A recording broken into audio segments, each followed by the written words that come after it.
Vamos começar oficialmente. E aí, a gente não pode começar sem falar. Nós certamente vamos começar falando da lei de Coulomb. Tá? E todos vocês já. Alguém, por acaso, nunca ouviu falar da lei de Coulomb? Certamente todos nós já ouvimos falar. E, bom, do que nós estamos falando aí? Vamos começar pensando num sistema que é fácil de imaginar, mas que é certamente muito improvável. É difícil de ver na prática, mas a gente facilmente pode imaginar que é um sistema que tenha duas cargas elétricas, duas cargas concentradas em pontos. Isso é fácil de imaginar na cabeça, é fácil talvez de desenhar, né? Mas eu tenho um pontinho aqui que tem uma certa quantidade de carga, pode ser positiva ou negativa, outro pontinho está a uma certa distância, que também tem uma quantidade de carga, que pode ser positiva ou negativa, e o que a lei de Coulomb diz é que a força, né, entre essas duas cargas, porque uma vai empurrar ou puxar a outra, e vice-versa, ela depende de algumas coisas, que, como a gente sabe, são basicamente da intensidade, da quantidade de carga que eu tenho em cada ponto, e da distância que tem entre elas. O módulo da força depende disso. E é importante saber como que essa força se comporta, porque é a força que me diz quanta energia está envolvida, tá? Quanta energia eu preciso para mover uma carga próxima da outra, ou para afastar mais, ou para empurrar, quando uma empurra a outra ou puxa a outra, quanta de energia ela está transferindo. Tá? Mas a gente pode, né, resumir essas coisas, né, mais ou menos assim. Tá? Ou seja, a primeira coisa que a gente sabe é que a força entre essas duas cargas, aí, que eu chamei de Q1 e Q2, ela é proporcional ao tamanho da carga, ou seja, o quanto de carga eu tenho concentrado ali em cada um daqueles pontos. Quer dizer que se a carga duplicar de tamanho, a intensidade da força com que ela vai puxar ou empurrar outra carga vai duplicar também. A intensidade da força ela cai com o inverso da distância ao quadrado. Ou seja, se eu duplico a distância, a força cai para um quarto. Ou se eu reduzo pela metade a distância, a força quadruplica. A força com que uma empurra a outra ou puxa a outra. Né?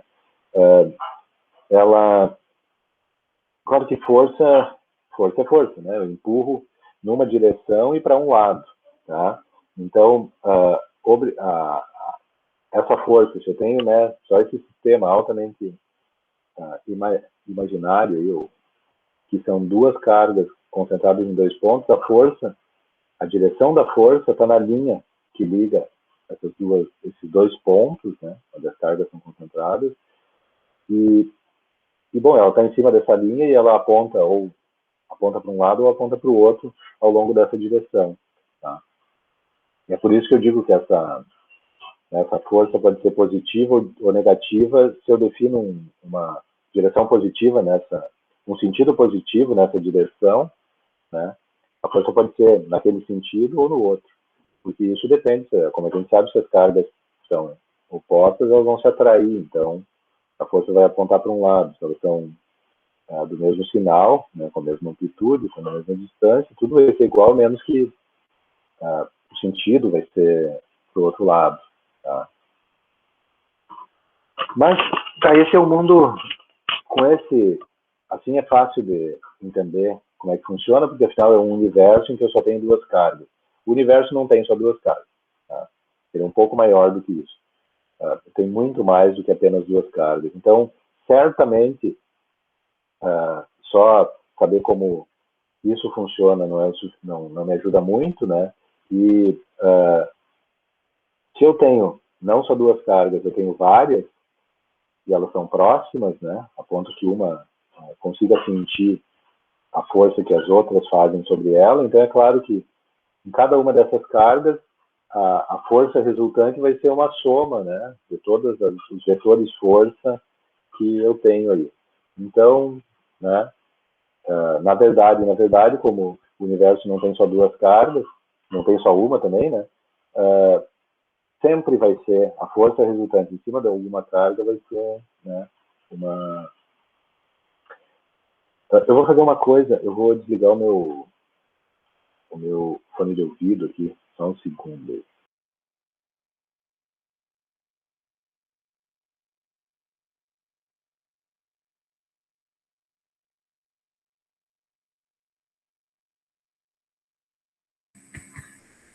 Tá me ouvindo aí? Sim. Sim, senhor. Que o barulho diminuiu aqui, aí fica melhor. Mas então, voltando. Então, sempre a força resultante, né, em cima de uma carga vai ser uma soma vetorial em alguma... Porque, né, não tem só mais uma carga no universo. E as coisas, como a gente sabe, são bem mais... não são bem assim, né? Mas, se eu fosse escrever... Então, como eu sei que a força não é... Eu não quero só o módulo da força entre duas cargas, eu quero... E é claro que a força entre duas cargas não é a coisa importante aqui. Eu quero chegar numa expressão para força em cima de um corpo carregado. O corpo carregado não está num ponto, está em vários, e seja o que for que está puxando ou empurrando ele, talvez nem seja uma distribuição de carga, mas é um campo elétrico que foi gerado, eu nem sei bem como. Tá? Mas então, vamos começar por aqui. Ó. Como é que eu escrevo a força em cima de uma carga devido a outra carga? Tá? Aqui, os símbolos em negrito, né, significam um vetor, né? Então vocês veem que aqui x1, x2 e f são vetores. O módulo aqui de x1 menos x2 não é um vetor, e nem esse termo aqui. Mas então eu posso dizer que a força, né, em cima de uma carga Q1 ou da outra carga Q2 vai ser essa aqui. Na verdade, sendo preciso, tá, essa aqui é a força em cima da carga Q1. Tá? Eu acho que vale a pena colocar, né, esse umzinho aqui, porque se a força for em cima da carga Q2, vai ser um pouquinho diferente isso aqui, tá? Porque isso aqui é um vetor, né? Então ele tem que ter não só o módulo, mas a direção e o sentido bem definidos, ou seja, definidos com precisão. Então a gente pode imaginar o seguinte, vamos fazer o seguinte, tem uma origem em algum lugar, e o vetor x1, isso aqui não é um ponto, tá? Nem isso aqui, mas estamos fazendo a conta que é o ponto. Então lá no ponto x1, né, que está representado por essa, tem a carga Q1, e lá no ponto x2 tem a carga Q2. Tá? Então, a força F1, como a gente está vendo aqui, ela vai depender lá do módulo do Q1, do módulo Q2, esse K aqui é porque é proporcional. Vocês veem que isso aqui está em metro por metro cúbico, isso aqui é 1 sobre metro quadrado, vem dali, né? Isso aqui é coulomb ao quadrado, mas a unidade de força não é coulomb ao quadrado por metro quadrado. Tá? A unidade de força é Newton. Então, essa constante ali tem uma, não só ela não é 1, como também ela tem uma unidade que certamente vai ser Newton vezes metro quadrado por coulomb ao quadrado. Que unidade é essa? Não sei, ela tem que ser isso aí, porque a força tem que dar em newtons. Mas então, vocês veem que se x1 é a posição da carga 1 e x2 é a posição da carga 2, tá? A força F1, que é a força em cima da carga Q1, obrigatoriamente, como o nosso universo só tem Q1 e Q2, essa força exercida pelo Q2 aí, vai ser assim. E é uma coisa importante é ficar pensando nisso aqui, né? É x1 menos x2 ou é x2 menos x1? Tá? O que vocês acham aí? Porque x1 menos x2 aponta para um lado, e x2 menos x1 aponta para o outro. Tá? E para que lado aponta x1 menos x2 mesmo? Então, se vocês olharem aqui, dá para ver o seguinte, ó, se essas duas cargas são positivas, ou se as duas são negativas, elas se repelem. tá? Ou seja, a força em cima do Q1 vai ser para cá, ó, tá? Para esse lado, se afastando de Q2. Então, se aqui Q1 e Q2 são números positivos ou números negativos, esse produto dá positivo. Isso aqui é positivo. Isso aqui também. Tá? Então, é isso aqui que define. E vocês veem que X1 menos X2, na verdade, aponta para a esquerda, né? Então, ó, se Q1 e Q2 têm o mesmo sinal, essa expressão está correta. E está correta também se Q1 e Q2 têm sinais opostos, ou seja, uma é positiva e a outra é negativa, ou uma é negativa e a outra é positiva. Por isso que vai dar um menos, e vai dar um menos lá. Então fica X2 menos X1, na verdade. Ou seja, aponta para lá, se afastando de Q1 em direção a Q2. Então vocês veem que X1 menos X2 é isso mesmo. A expressão bem definida aqui é importante porque isso me permite ver o seguinte aqui: se a força em 1 na carga Q1 é X1 menos X2, obrigatoriamente a força na carga 2 vai ser X2 menos X1, porque todo o resto aqui não depende. Se eu trocar 1 por 2 aqui, continua sendo a mesma coisa. Aqui também, X1 menos X2 ou X2 menos X1 em módulo é a mesma coisa. Então, o que muda mesmo o sentido é aqui. Então, fica fácil de ter uma expressão matemática forte, porque, olha, quando eu quero a força em 2, eu só tenho que mudar lá em cima, que é a mesma coisa que trocar X2 por X1, entende? Olha aqui a diferença. Quando eu mudo para F2 aqui, eu tenho que inverter o sinal, o sentido aqui. Eu vou botar um sinal de menos, né? Então, na prática, se a força em F1 é K1, Q2, X1 menos X2 ao cubo, X1 menos X2, e a força F2 seria K, Q2, Q1, X2 menos X1 ao cubo, X2 menos X1. Entende? Isso é importante porque agora que eu tenho só duas cargas, não faz diferença. Só estou pensando bobagem. Tá? Isso está me atrapalhando. Mas quando eu tenho várias cargas, vai ser interessante o fato dessa equação aqui poder ser definida com precisão só com os índices aqui. Tá? Já vamos ver isso em detalhe. Perguntas, comentários? Fiquem à vontade aí.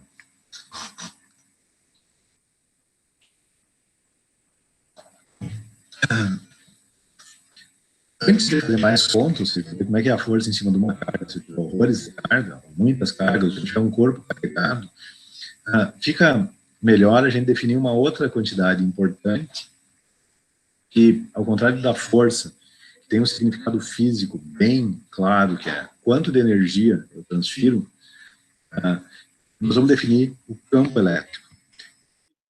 Não tem um significado físico assim, né? É claro que tem, mas ainda assim é uma quantidade importantíssima. Tá? E vocês sabem, o campo elétrico, certamente, ele é definido assim, ou seja, se eu tenho uma carga que está na presença de um campo elétrico que foi criado por outra carga, ou por várias cargas, ou por alguma coisa que eu nem sei o que é direito, uma distribuição muito esquisita de carga, eu defino o campo elétrico a partir dessa expressão, ou seja, essa carga de prova que eu larguei lá no meio do campo elétrico, ela sofre uma força, e se eu dividir, né, essa força que eu medi com a carga de prova pela quantidade de carga em coulombs, ou seja, Newton por coulomb, que tem a unidade de campo elétrico, vai me dar o campo elétrico naquele. Então, parece que não tem sentido definir o campo elétrico assim, ou seja, eu estou fazendo isso, mas como vocês vão ver lá na frente, graças à definição de campo elétrico e a partir daí a definição de potencial elétrico, que eu consigo simplificar muito a eletrostática. Tá? Muito, muito, muito. Tanto que, se nós estamos falando de eletrostática, na verdade a única coisa importante é saber tudo, inclusive a força e, portanto, a quantidade de energia, é só a diferença de potencial. Então, sendo lá, é muito importante definir o campo elétrico. Então, se eu tenho uma carga de prova aí, ou uma carga muito pequena, se eu dividir a força em cima dela, pelo valor dela em coulombs, eu tenho o campo elétrico naquele ponto. Tá? E a gente sabe, né, vamos supor aí, ó, que eu quero saber o campo elétrico lá na posição X1, tá? o campo elétrico lá na posição x2, basta eu dividir essa força. Aí uma coisa importante, se eu quiser realmente ser preciso na definição de campo elétrico, eu vou ter que fazer o seguinte, eu vou ter que, se eu quero saber lá na posição x1, da carga Q1, lá na posição x2, da carga Q2, eu vou ter que fazer essa conta no limite em que ou Q1 ou Q2 tendem a zero, ou seja, realmente eu vou ter que usar uma carga muito pequena, porque, pensem comigo, o campo elétrico é produzido por uma distribuição de carga, então se eu boto uma carga a mais, a distribuição de carga já não é aquela, é outra, então o campo elétrico é diferente, então isso vira uma confusão aí, problemática. Felizmente, matematicamente, eu posso fazer o limite da carga tendendo a zero, até zero mesmo, tá? Então, matematicamente, eu consigo definir com precisão o campo elétrico. Ainda que talvez eu não consiga experimentalmente medir esse campo elétrico teórico aí. Mas a gente vai seguir bem. Mas então, eu quero medir o campo elétrico lá na posição x1 ou x2, ou na posição x, que eu queira. Então, é bem fácil de ver. Ó. Vamos supor que eu queira saber o campo elétrico na posição x. O x aqui, ó, vai ser o Q2, tá? Ou seja, o x2. Por isso que essa expressão aqui é diferente. Porque eu quero saber o campo elétrico na posição x devido à carga Q1. Tá? Então, se eu fosse usar a minha expressão lá, eu botei a carga Q2 na posição x, vamos chamar de carga Q na posição x, em vez de Q2, e vocês podem ver que a expressão fica, aí o F de Q2 seria x2 menos x1, então o F de Q seria Q menos Q1, então é o que eu tenho aqui, né? Então o campo elétrico na posição x vai ser K, Q, Q1, x menos x1, sobre Q. Tá? Vamos fazer o seguinte, ó. Antes de nós continuar, eu vou ter que me mudar de lugar aqui, então acho que a gente podia aproveitar, já estou falando há quase uma hora aí, vamos fazer um pequeno intervalo de 10 minutos. Então vocês veem que nós estamos definindo bem precisamente o que é o campo elétrico, né? Porque fica bem a mesma, então, supondo que aqui é a força 2, né, ou seja, lá na posição da força 2, que eu estou chamando de x, eu quero saber o campo elétrico, então eu coloco uma carga muito pequena lá nessa posição x2, meço a força e divido pela intensidade da carga, e isso me dá isso aqui. O fato é que, embora eu necessariamente precise de uma carga muito pequena para medir o campo elétrico, né? Ou seja, eu sempre vou ter que precisar de uma carga de prova, porque se eu tenho o campo elétrico, não tem outra maneira de medir, a não ser que eu tenha uma carga de medida. Não existe uma maneira de medir sem interagir com o campo. Então, eu preciso interagir. Mas, matematicamente, eu posso definir, mesmo que não tenha nada lá. E vocês veem que é interessante, porque o que essa expressão está dizendo é que, se eu tenho uma carga, a região ao redor dela está eletrizada, ou seja, de fato tem um campo elétrico lá, porque o que isso quer me dizer é que, embora eu não coloque uma carga lá para medir o campo elétrico, eu posso ter certeza que quando eu colocar uma carga lá, ela vai sofrer a ação de uma força, porque o campo elétrico existe, ele está lá. Então, se por um lado o campo elétrico é uma abstração, por outro lado não é uma abstração tão maluca. Simplesmente, né, saber que ao redor de uma carga, uma outra carga vai sofrer ou uma atração, uma repulsão, vai ser empurrado ou puxado.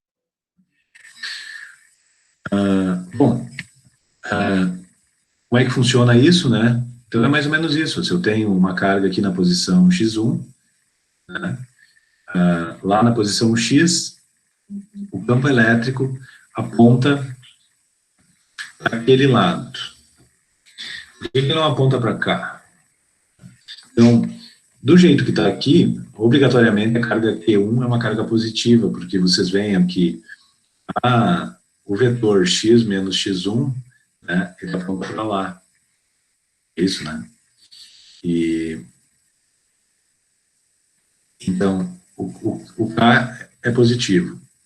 Esse módulo ao cubo é positivo, porque o módulo é positivo, o cubo vai ser. Então, se o Q1 é positivo, o campo elétrico aponta na direção x menos x1. Agora, se o Q1 é negativo, o campo elétrico aponta na posição x1 menos x, ou a posição menos x menos x1, que seria do ponto P em direção à carga Q1. Tá? Então, vocês veem que ele também está definido com precisão dessa maneira. É o seguinte, se eu não quero saber o campo elétrico na posição x, mas eu quero saber na posição x2, basta eu botar um 2 aqui. Se eu quero saber o campo elétrico na posição x, não gerado pela carga Q1, mas por uma carga Q2 que está aqui embaixo, ó, por exemplo, numa posição x2, eu só vou ter que botar um 2 aqui no Q2, um 2 aqui no x1. Vai dar tudo certo. Ou seja, essa expressão define com precisão qual é o campo elétrico e não define só, né, o módulo do campo elétrico, define com precisão a direção, se é horizontal, vertical, inclinado, o que for, e o sentido também. Tá. Quanto que é a constante? A gente já sabe que a constante, até quando a gente estuda lá no ensino médio, a gente começa, a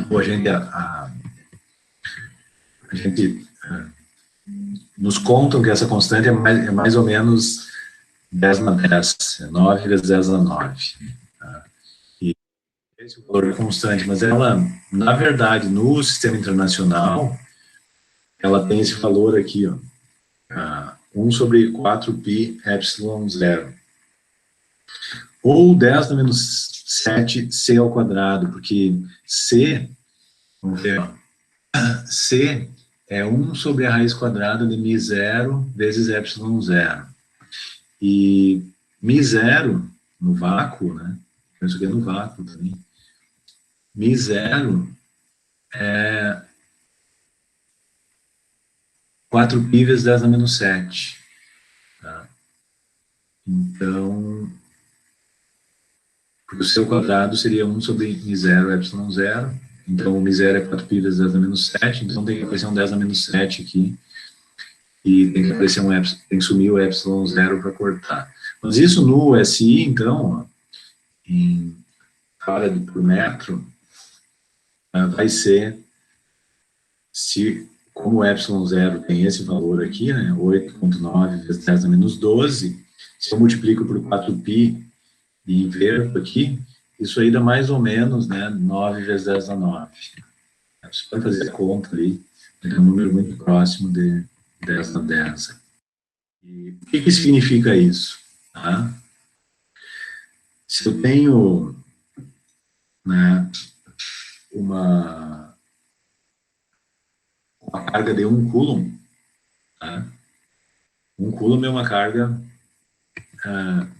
extremamente grande. Tá? O campo elétrico a um metro dessa carga é mais ou menos de 9 gigavolts. Tá? O potencial é 9 gigavolts, ou seja, o campo elétrico ele vai ser 9 vezes 10 a 9 gigavolts por metro. Tá? Isso é um monte, hein? O coulomb é uma carga enorme, por isso que é fácil se eletrizar e tomar um choque, porque a gente precisa de milhares de volts para romper a barreira dielétrica do ar, né? E mesmo assim a gente toma um choque. Então, já não precisa de muita carga para gerar um campo elétrico. Ou 9 gigavolts a 1 metro. Aqui tem 1 metro aqui que está errado. E se eu tenho um elétron, tá? Um elétron só, uma carga de 10 na menos 16, né? Se a gente fizer a conta lá, né? Nós vamos ter um campo elétrico, né, de 10 na menos 9 volt por metro. Ou seja, isso aqui dá 10 na 1 nanovolt, mais ou menos a 1 metro. Tá? E parece muito pouco, né, nanovolts, mas o fato é o seguinte, não sei, o Bruno pode dar o... É possível medir 1 nanovolt aí no laboratório? No nano, acho que não. Sim, nós temos nanovoltímetros, né? É possível, até medir pico, talvez. Esse eu nunca medi, então eu não sabia. Mas então, ó, o fato é que mesmo um elétron, e nós estamos falando, 1 nanovolt é 1 metro. Tá? Então, se não tiver, o campo elétrico é tão... Então, por isso que é possível, né, medir essas coisas, por isso que a gente consegue, então, observar tantas coisas interessantes aí, porque é possível detectar, né, pelo que a gente, teoricamente, seria possível até detectar um elétron, hein? Mesmo com os equipamentos que a gente tem aqui, né, facilmente ao nosso acesso. Tá? Ok. Bom, o que acontece se eu tenho um monte de carga? Qual é o campo elétrico numa posição, se eu tiver vários elétrons aí em volta? Claro que isso aqui não vale para qualquer coisa, né? Não é assim. Por exemplo, se a gente imaginar que um átomo tem um monte de elétrons em volta, eu poderia tentar fazer essa conta aqui muito simples, não vai funcionar. Mas o fato é que, se eu quero saber o campo elétrico numa posição, basicamente o que eu tenho que saber é a que distância cada uma das cargas está dessa posição. Então vocês veem aqui que, como eu já sei o valor de K, né? 1 sobre 4π epsilon 0, então se eu tenho duas cargas, eu vou ter que fazer uma soma aí do Q1 x menos x1 sobre x menos x1 ao cubo, mais Q2 x menos x2 ao cubo. Tá? E como isso aqui é uma soma vetorial, né, então vocês veem que aqui, esse termo aqui vai ser x menos x1 mais x menos x2, ou seja, eu vou ter lá x, se fossem coordenadas cartesianas, x menos x1 na primeira componente, mais x menos x2, a segunda componente seria y menos y1 mais y menos y2, e assim por diante. Mas o fato é que, por exemplo, um computador é uma barbada isso aqui, mas então é muito simples de fazer essa conta, né? Eu só preciso me preocupar em botar esse índice aqui e lá, tá? E resolver isso aqui. Não vou ter que ficar quebrando a cabeça, se eu sei as posições, né? Pensando se vai para lá, para cá, onde for. Né? É uma expressão bem, define bem. É claro que o mundo real, como eu disse, não tem só uma carga, não tem algumas cargas. Então, essencialmente, tem corpos que vão estar carregados, interagindo com campos elétricos que foram gerados de diferentes maneiras, talvez por outros corpos carregados. Então, se eu quero saber o campo elétrico numa posição, ou em cima de um ponto de um corpo, a partir da força naquele ponto, e talvez a força no corpo inteiro, né? Isso aqui tem que mudar. E o que eu faço é o seguinte, ó, se essas cargas são muito pequenas, né, ou seja, se eu tenho, não vou dizer tão pequenas quanto um elétron, tá? Mas uma coisa no meio termo, ou seja, porque do nosso ponto de vista aqui, um ponto é uma coisa muito pequena, mas ela não chega a ser um ponto definido como matematicamente, ou seja, uma coisa sem dimensão. Ou seja, um ponto para nós, né, ele ainda tem dimensão. Essa dimensão é grande, talvez ela seja suficiente para incluir várias moléculas, ou, né, pelo menos vários átomos. E então vocês veem que um ponto para nós, né, ele está no meio do caminho, ele não é um elétron só, ou nem é um pedaço de um elétron, não é uma coisa sem dimensão, mas também não tem uma dimensão tão grande assim que eu... Mas então se eu tenho, né, cargas pontuais, que são cargas concentradas em pontos sem dimensão, talvez muito menores que um elétron. Mas se eu tenho um corpo carregado, em que, né, tem carga distribuída de um jeito ou de outro, se for um metal, elas são todas na superfície, se for um corpo isolante, elas podem estar em qualquer lugar, mas, então, cada ponto lá, ponto do meu ponto de vista, ou seja, cada ponto lá que tem várias moléculas, tem uma quantidade de carga, que são vários elétrons, 3 milhões, né? Eu posso mudar isso aqui, porque daí cada carguinha lá, para nós aqui era uma carga concentrada num ponto sem dimensão, passa a ser né, um ponto macroscópico, ou seja, que tem um volume infinitesimal, não matematicamente infinitesimal, lá, sem dimensão, mas muito pequeno, né? Então, pensando que essa carga, na verdade, a carga que está contida num volumezinho muito pequeno, tá? Um volume muito pequeno, eu vou precisar da ajuda de uma outra quantidade aí, que seria a densidade de carga, que me dá qual é a quantidade de carga que tem em cada ponto, em unidades aí de Coulomb por metro cúbico, por exemplo, se for assim. Tá? Então, se eu faço isso, né, ou seja, se eu uso a densidade de carga aí, que é a quantidade de carga por unidade de volume que eu tenho nesse ponto x', e aí lembra, então, né, que esse ponto x', ele é infinitesimal para uma pessoa, né, para um ser humano, ou seja, ele tem um volume muito pequeno, mas esse volume não é tão pequeno que englobe só um elétron, ou parte de um elétron, tá, ou que não tem a dimensão, tá? Ou seja, é um volume pequeno, um volume muito pequeno para nós.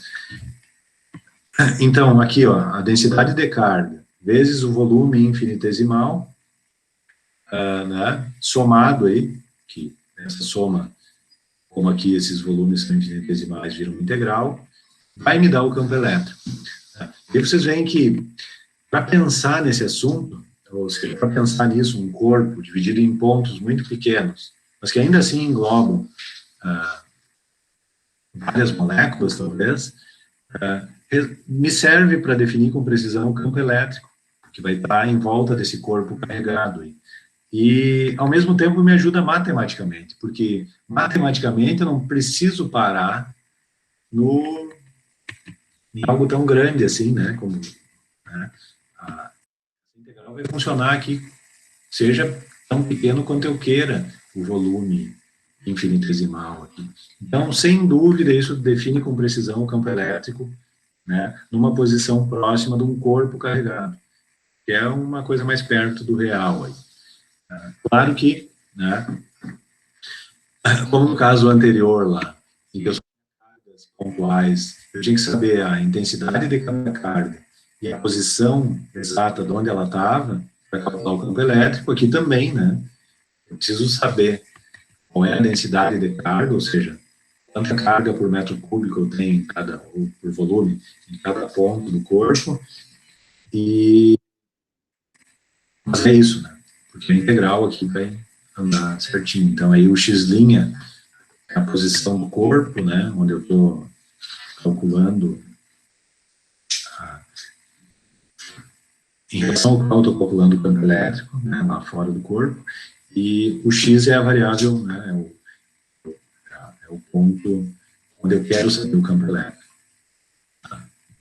A gente não pode usar essa expressão sempre, entende? Uma vez que ela esteja definida, e ela está definida muito bem aqui, é muito interessante que ela tenha esse formato aqui, a gente já vai ver, falar disso na próxima aula, né? Mas mesmo saindo daqui eu consigo voltar para lá, tá? Ou seja, esse aqui realmente é o caso mais geral de definição do campo elétrico. E como que eu faria isso? Olha, eu posso voltar aquele ponto lá,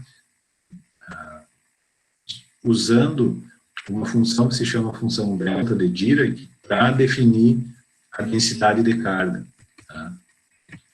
Vocês já devem ter usado a função delta de Dirac, né, pelo menos uma vez, mas ela é muito interessante, porque se eu definir a densidade de carga usando essa função delta de Dirac, é uma função que é o seguinte, ó, toda vez que x igual a xi, ela é 1. Se x é diferente de xi, ela é 0. Ou seja, ela coloca carga em determinados pontos bem precisos. Ou seja, ela está transformando uma distribuição contínua de carga, que seria a função, né, a densidade de carga, numa função discreta, ou seja, que eu tenho cargas concentradas em alguns pontos. Então, se eu coloco, sabendo que essa função só tem valor 1 ou 0 em alguns pontos, se eu coloco isso aqui lá dentro, o que vai acontecer é que essa integral aí vai virar, né, uma soma discreta, né, porque essa soma vai aparecer, porque a integral vai sumir quando eu aplicar essa função. Então, Nós terminamos por aqui, hoje, dando uma tarefa para vocês, que é o seguinte: eu quero que vocês deem uma estudada aí na função delta de Dirac,